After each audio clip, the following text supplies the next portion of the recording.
বাঙালি হিন্দুরা মুর্শিদাবাদের মতো হিংসারই যোগ্য। বাংলা তো কাশ্মীর হয়ে উঠল। টিএমসি কে ভোট দেওয়া হিন্দুদের কর্মা স্ট্রাইক করবে। বন্ধুরা, রোজ সোশ্যাল মিডিয়ায় বাঙালি হিন্দুদের মজা ওড়ানো হয়, ওদের লিবারাল বলে রাগানো হয়, বামপন্থী বলে তাড়িয়ে দেওয়া হয়, আর ওদের নিয়ে মিম বানানো হয়।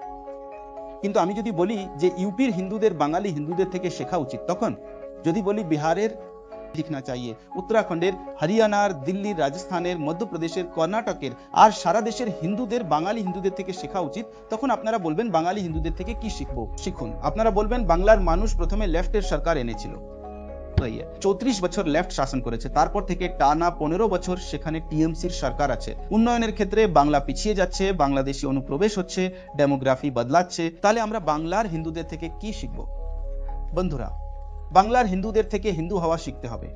আপনারা কল্পনা করতে পারেন যে আজ বাংলার প্রায় 70% হিন্দু একজোট হয়ে গেছে। আপনি কি ভাবতে পারেন যে অন্য কোনো রাজ্যে যত হিন্দু আছে তারা সবাই একসঙ্গে জোট বাঁধবে? কখনো না। কিন্তু বাংলায় এটা হচ্ছে বলে মনে হচ্ছে, আর এটা অনেক জরুরি। মন দিয়ে শুনুন। 34 বছর বামেরা আর 15 বছর ধরে টিএমসি, মানে প্রায় 49 বছর বাংলায় এমন দল শাসন করেছে যাদের হিন্দুত্ববাদী বলে ধরা হয় না। এরপরেও আজ বাংলার মানুষ যদি ধর্মের জন্য একজোট হয় তাহলে কিভাবে? তার কারণ হল সাধারণ বাঙালি হিন্দু তার ধর্মীয় আস্থার ব্যাপারে সচেতন। যেমন ধরুন, গড়ে প্রতিটি বাঙালি হিন্দু বাড়িতে সকাল বিকেল শাঁখ বাজে। সনাতনের দেবদেবী বিশেষ সত্তর হয়, দেবীদের পুজো হয়, শক্তির পুজোর সংস্কৃতি বাঙালি হিন্দুরা ঠিক সেভাবেই বাঁচিয়ে রেখেছে। বন্ধুরা, এর মানে হলো সনাতনের ভিত্তি একজন সাধারণ বাঙালি হিন্দুর উপর। পরিবারে খুবই মজবুত, ধার্মিক গঠন খুব মজবুত, মন্দির থেকে বাড়ির অন্দরমহল পর্যন্ত ধর্ম ঠিক ততটাই শক্তিশালীভাবে পৌঁছায় যতটা যে কোনো হিন্দুর ঘরে পৌঁছানো উচিত। এখন প্রশ্ন উঠছে যে লেফটের জন্য বা টিএমসির জন্য গোটা বাঙালি হিন্দু সমাজকে নিয়ে এভাবে ঠাট্টা করা বা তাদের টার্গেট করাটা কতটা ঠিক? ওদের নিয়ে মিম বানানোটা কতটা ঠিক?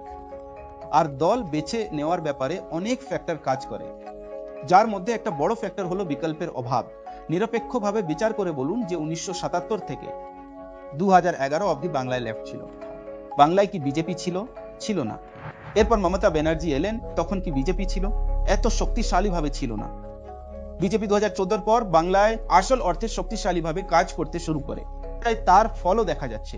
এই অবস্থায় বাঙালি হিন্দুদের দোষ দেওয়া যে সেখানে বামেরা ছিল বা টিএমসি আছে, এটা বোঝা যায় না। যাই হোক, মনে রাখবেন, এমন নয় যে বাঙালি হিন্দুরা ধর্মের জন্য দাঁড়ায়নি, ধর্মের জন্য লড়েনি, হয়তো সবচেয়ে বেশি লড়েছে। 13 থেকে 16 শতকের মধ্যে ইসলামিক হানাদাররা বাংলায় নজর দিলে নিজের পরিচয় বাঁচাতে 12 ভূঁইয়াদের হয়ে কে লড়েছিল? মহারাজা প্রতাপাদিত্য মুঘলদের সাথে কেন লড়েছিলেন? এরপর স্বাধীনতা আন্দোলনের কেন্দ্রই ছিল বাংলা, তা নিয়ে বেশি বলার দরকার নেই, কারণ আপনারা জানেন।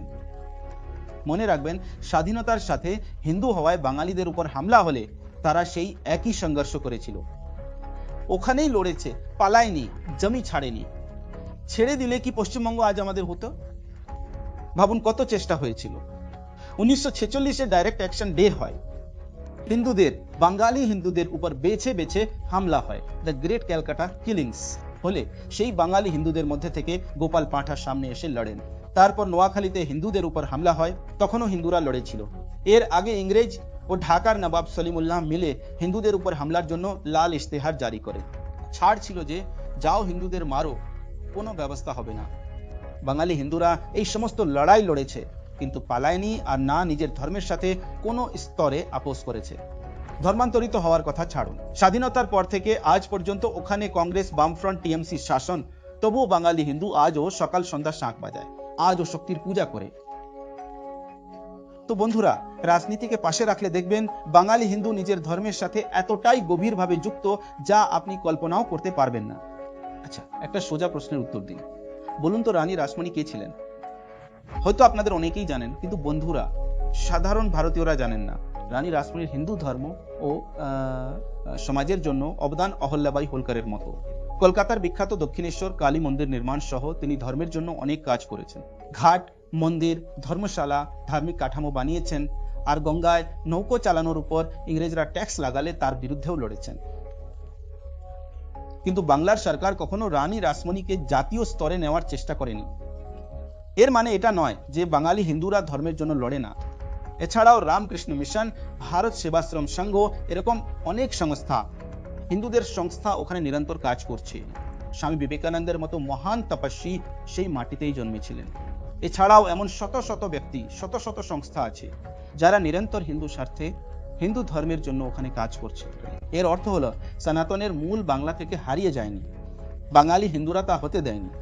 আর এই কারণেই আজ যখন তারা বিজেপির রূপে একটি রাজনৈতিক বিকল্প দেখছে, তখন একজোট হতে দেখা যাচ্ছে। ফল কি হবে সেটা ভিন্ন বিষয়, কিন্তু প্রচারে হিন্দু একতা দেখা যাচ্ছে।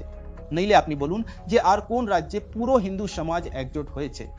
এরপরও বাঙালি হিন্দুদের লজ্জিত করলে, মজা ওড়ালে, মিম বানালে আপনি যা খুশি দাবি করতে পারেন, কিন্তু অন্তত এটা বলতে পারবেন না যে আমরা হিন্দু হিতে কাজ করছি। যাই হোক বন্ধুরা, মনে রাখবেন 10, 20, 50, 100 জন এমন লোক সব জায়গায় থাকে যাদের মা বাবাকে ইংরেজরা ক্লার্ক বানিয়েছিল, আর তারা সেই পরম্পরায় পালন করে নিজেদের প্রোগ্রেসিভ ও তথাকথিত মডার্ন দেখানোর জন্য। লিবারেলিজম আর সেকুলারিজমের আড়ালে রায়তা ছড়ায় নানা ধরনের রায়তা। এমন লোক বাংলাতেও আছে, গুজরাটেও আছে।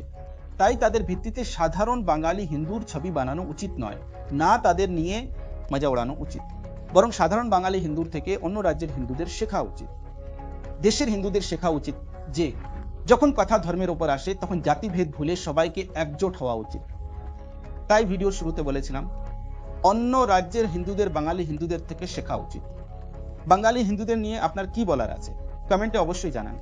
আমাদের কন্টেন্ট ভালো লাগলে চ্যানেলটি সাবস্ক্রাইব করুন। জয় হিন্দ।